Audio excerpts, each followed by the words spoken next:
It's Friday, March 7. In the headlines, $16 billion allocated to tourism for the 2025-2026 national budget. Agriculture Minister promises increased support for St. Thomas farmers. In business news, Cygnus Group invests beyond Jamaica. Regionally, St. Lucia's Health Ministry ramps up measles public awareness.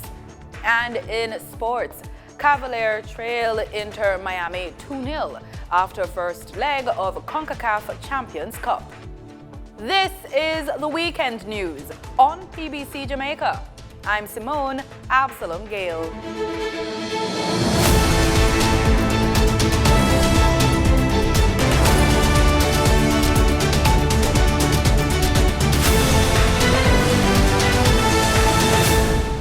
Jamaica's tourism sector is getting a financial boost with over $16 billion allocated in the 2025-2026 budget to enhance efficiency and growth.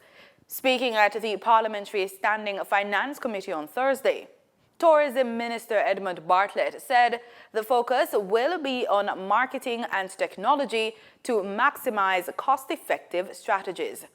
Danita Rodney has more in this report. The intention this year then is to focus heavy on our marketing and to utilize new and more critical technological tools to enable more cost-effective implementation of our marketing strategies across a wider destination spread.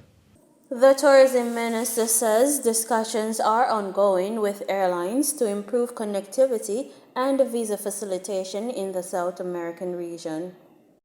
South America provides a new frontier for us. We now have a good level of airlift. We just had LATAM, which is regarded as the American Airlines of South America, to be included in the number of airline partners coming out of that era, in addition to COPA, which has served us well. And we are in conversation with a number of other airlines from Brazil and Colombia. Minister Bartlett continued, saying the ministry is working to enhance Jamaica's visa facilitation in the region, noting the recent removal of visa requirements for Dominican Republic residents.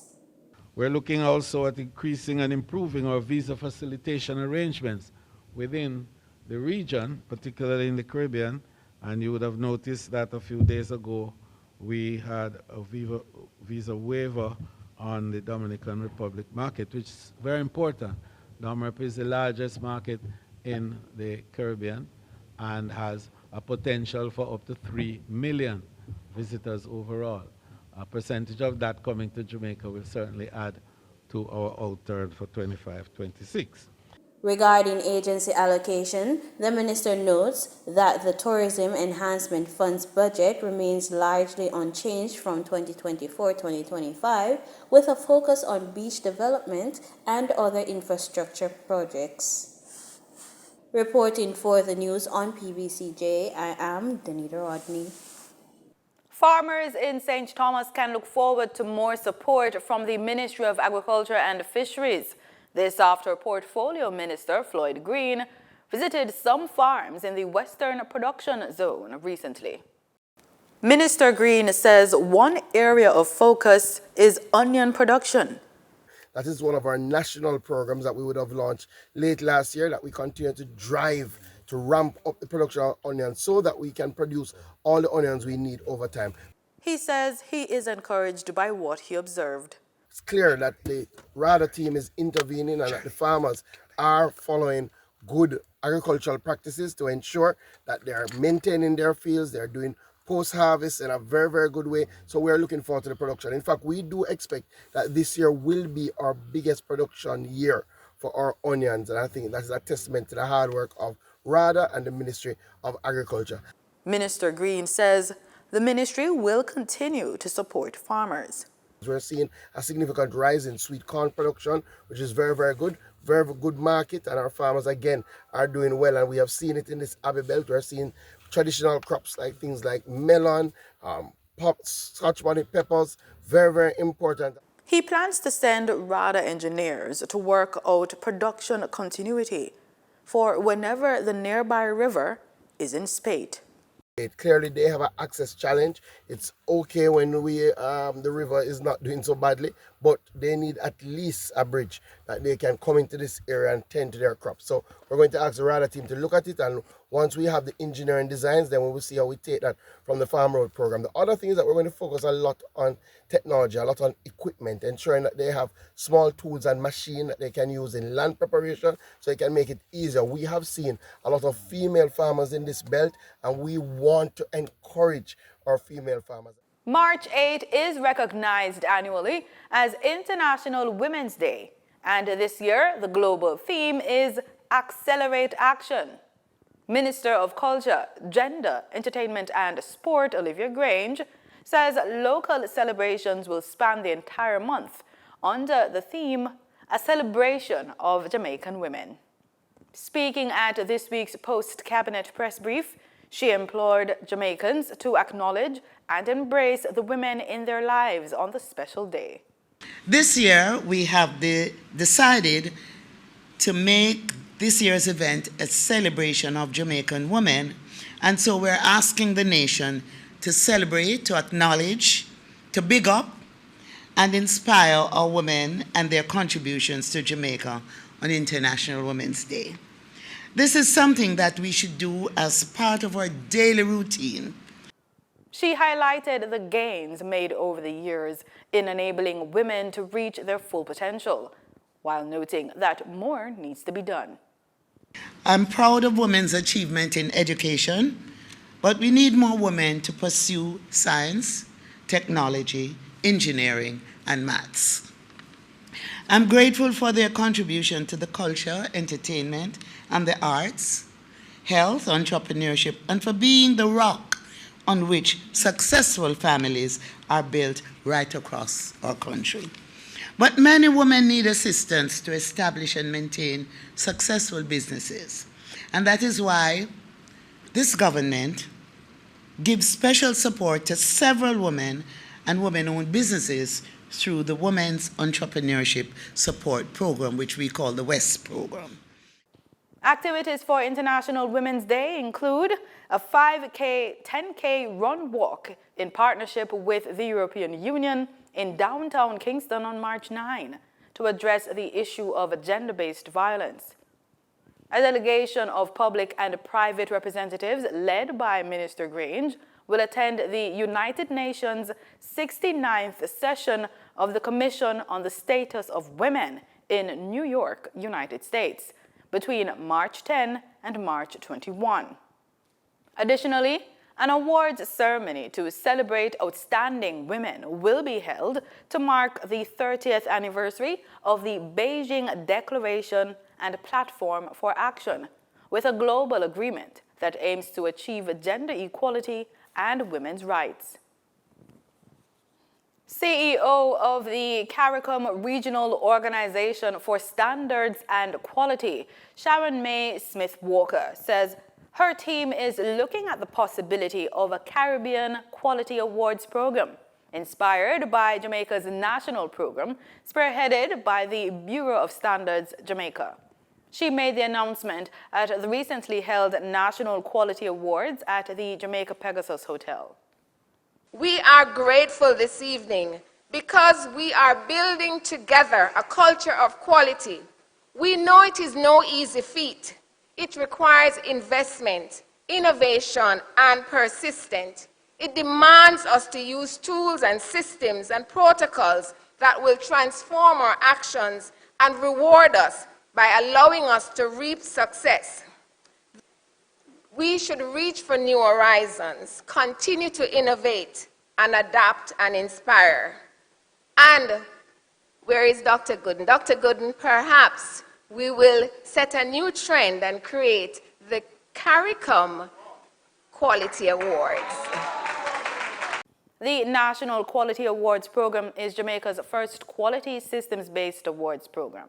It seeks to recognize and reward local companies that demonstrate commendable application of standards and implementation of quality systems in both the production of goods and the delivery of services. Notable awardees include the VM Group, Clarendon Distillers, Hilo Food Stores Fairview, ARC Manufacturing, and Ajari Limited. Time now for the Business Report with Denise Williams.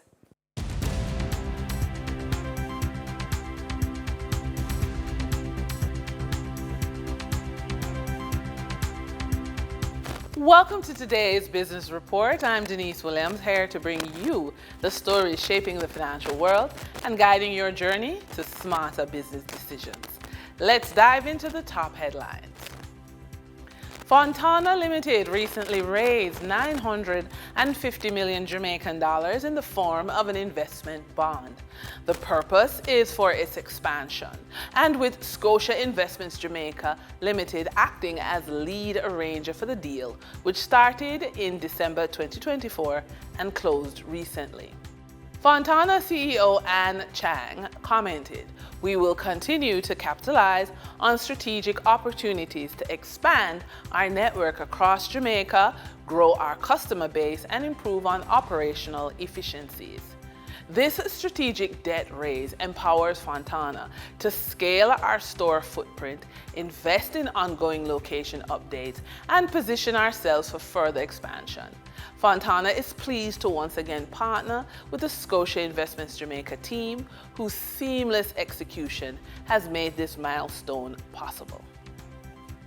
The Cygnus Group says it has invested $35 billion in selected businesses in a variety of sectors in the USA and across the Caribbean last year.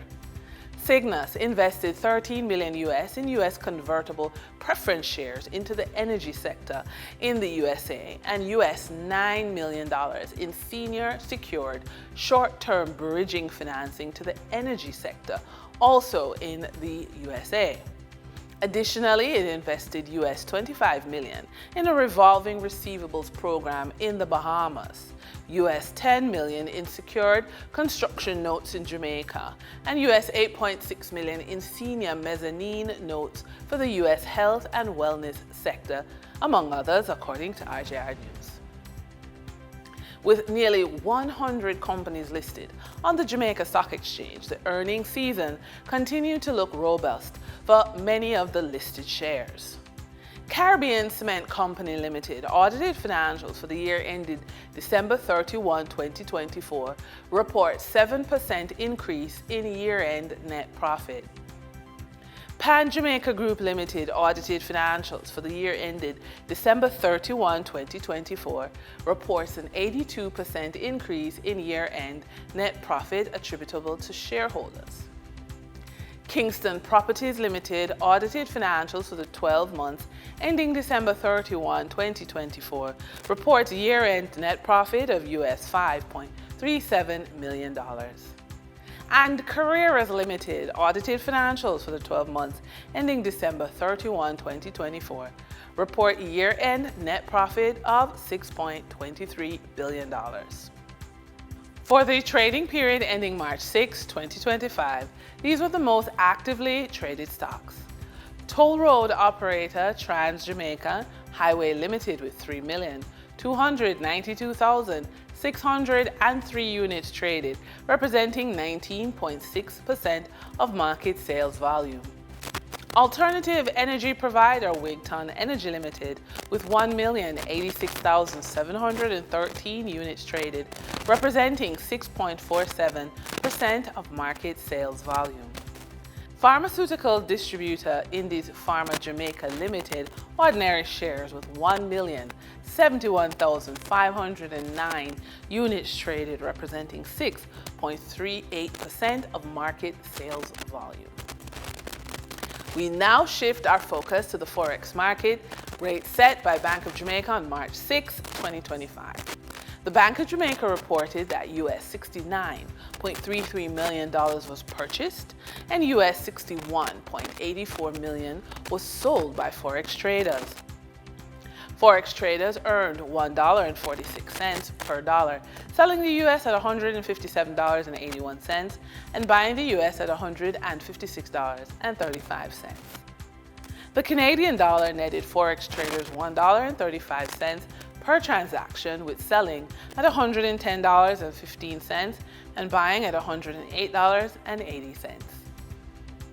The British pound yielded forex traders $1.45 in profits, with selling at $202.29 and buying at $200.84.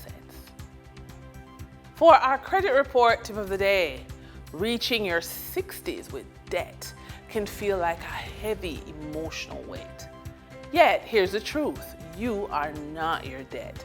It doesn't define you, and it is never too late to turn things around. With consistent action, small wins, and the right strategy, you can regain control and move forward with confidence. One suggestion is to refinance loans to lower payments. Explore options to refinance your mortgage, car loan, or personal loans to reduce your monthly burden. Then consider to stop relying on credit for daily expenses. Shift to using cash or a debit card for everyday purchases to avoid accumulating more debt. And that wraps up today's business report. I'm Denise Williams, reminding you that every financial decision is a step forward to your future. Until next time, stay focused, stay informed, and keep striving for success. See you soon. In regional news, a sharp rise in global measles cases is raising concerns, with infections up by 20% since 2023. In St. Lucia, health officials are ramping up efforts to boost public support for prevention and containment measures. More in this HTS News Force report. In 2023, there were 10.3 million measles cases and over 100,000 deaths, predominantly among children under 5, marking a 20% increase in global cases. This surge has raised alarm among health officials, prompting St. Lucia's medical experts to intensify efforts to raise public awareness about the severity of the disease. Measles is a highly contagious viral infection which spreads when an infected person breathes, talks, coughs, or sneezes.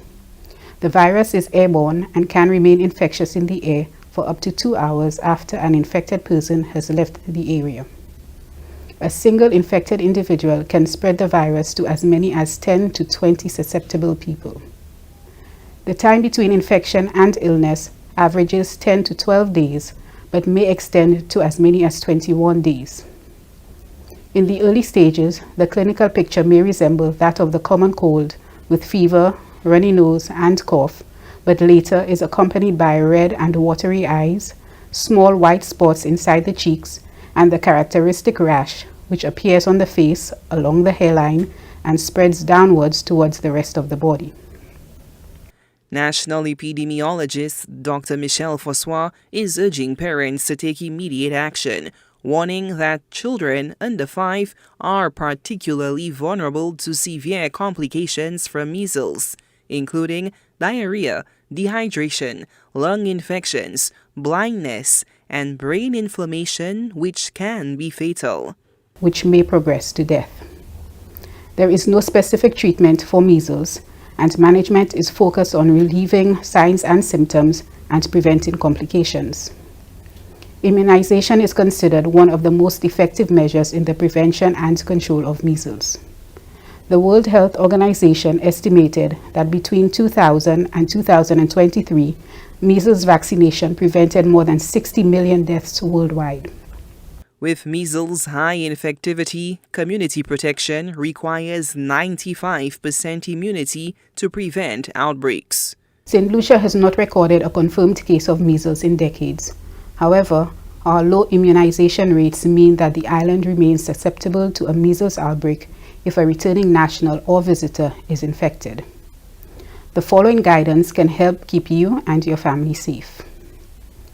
Ensure that your child receives both doses of the MMR vaccine as per the recommended vaccination schedule.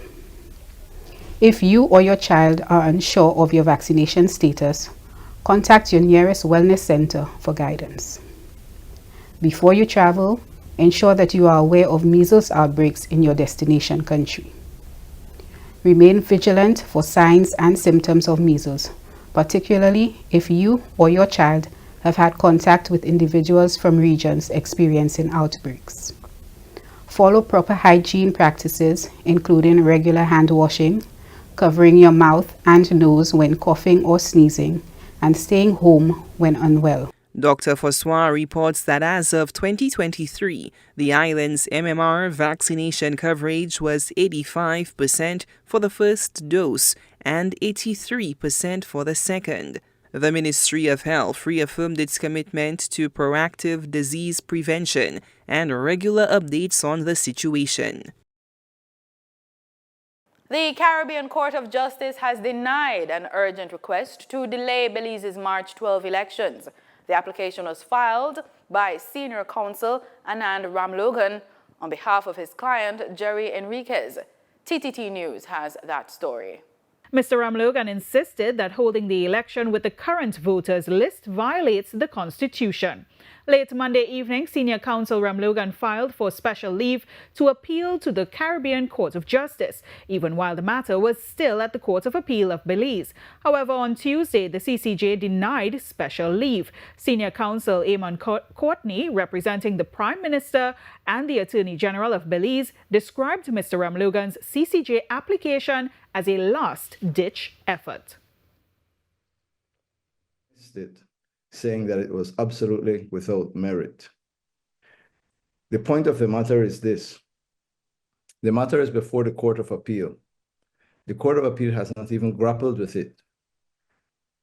Yet, because it gave directions that were not to his liking in terms of timing, he thought he would go to the Caribbean Court of Justice. In my opinion, it's a clear case of what lawyers call forum shopping. If you don't like this court, you run the next one. And it was transparent and obvious and entirely without merit. Regional teams are ramping up efforts to boost the blue economy.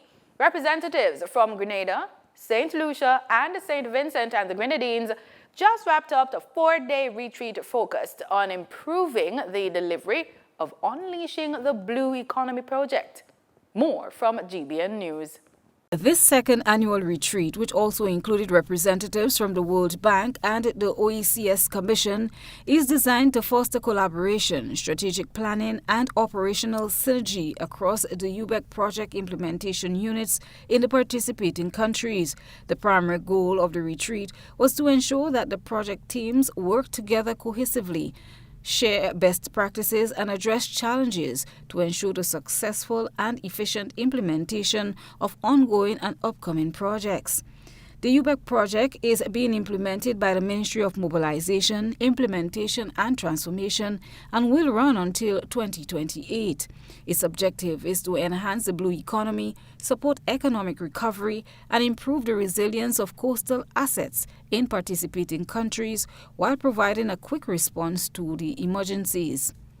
Minister for Mobilization, Implementation and Transformation, Andy Williams, encouraged participants to capitalize on the successes of each country to successfully harness the vast potential of its marine and aquatic resources. With this project, we are not just unleashing or launching an economic initiative. We are launching a vision for a prosperous, resilient, and sustainable future. I am aware that as a region, we have been facing challenges when it comes to implementation. But let us strive on the success we have already achieved and harmonize our efforts for the overall success of this project. In addition to the UBEC project teams, the retreat brought together a wide range of stakeholders, including specialists and experts from various sectors, crucial for the success of these initiatives. Permanent Secretary in the Ministry of Mobilization, Implementation and Transformation, with responsibility for the UBEC project, Nicole Clark-Gurley, implored upon participants to make the best of the sessions. We will focus on tangible outcomes by developing concrete action plans and initiatives to drive meaningful change that will ensure the long-term sustainability of our marine resources.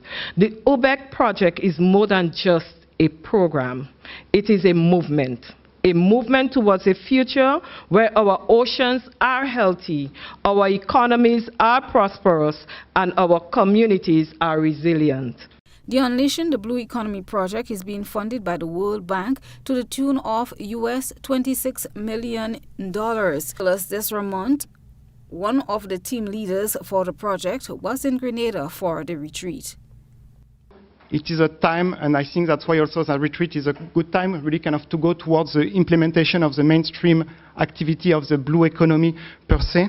So kind of to work with tourism, fisheries, solid waste, to have this kind of harmonious approach for kind of a comprehensive project. The collaborative effort, which involves the World Bank and OECS Commission, aims to reinforce the region's shared commitment to effective and inclusive development. In sports, we kick off with football. Inter Miami secured a 2-0 win over Jamaica's Cavalier in the first leg of their CONCACAF Champions Cup round of 16 tie on Thursday, despite resting Lionel Messi for a second straight match. The team struggled early with Cavalier creating chances, including a near goal in the 28th minute and a disallowed effort just before halftime due to offside. Miami found their rhythm in the second half, with Tadio Allende scoring the 61st minute, followed by Luis Suarez's late goal in the 83rd minute to seal the win. The return leg will be in Kingston on March 13. Over to cricket. A magnificent century from wicket-keeper batsman Joshua Da Silva guided the Trinidad and Tobago Red Force to a competitive 304 all-out versus the West Indies Academy in round 4 of the 2025 West Indies Championship as they battled against disciplined bowling. Nasir Mohammed has the details.